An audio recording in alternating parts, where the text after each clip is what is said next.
Hey, can you tell us one wild boxing memory that you can share? Whether it's like a story of like a trip, a venue, an actual fight, another opponent or another fighter, just something that like sticks with you. I would say when I fought for the world title, Hmm. the build up, for that fight, Yeah. it was, definitely like how I imagined like fighting for a title. Okay.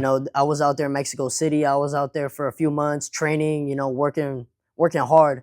And the WBC held a conference, for a fighter that had just won a title. I think it was Okay. Brandon Figueroa. He had Okay. just won the WBC title against Luis Neri, and they actually had a conference. They also had me mentioned in there as Okay. well. They had my title that I fought for right there, Hey. and they had me and my opponent face off in front of I don't know how much people, all the whole World Boxing Council. There was like professional fighters there, old school fighters, and they had us. They announced us like, oh, we have Jesus Chiquito Haro and Francisco Pulga Araujo right here. They're gonna face off for this title. June 5th.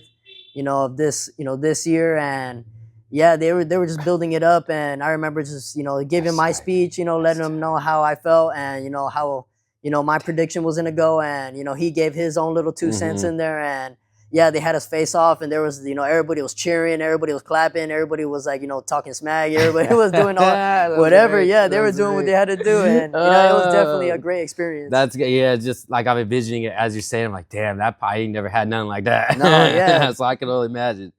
I can only imagine.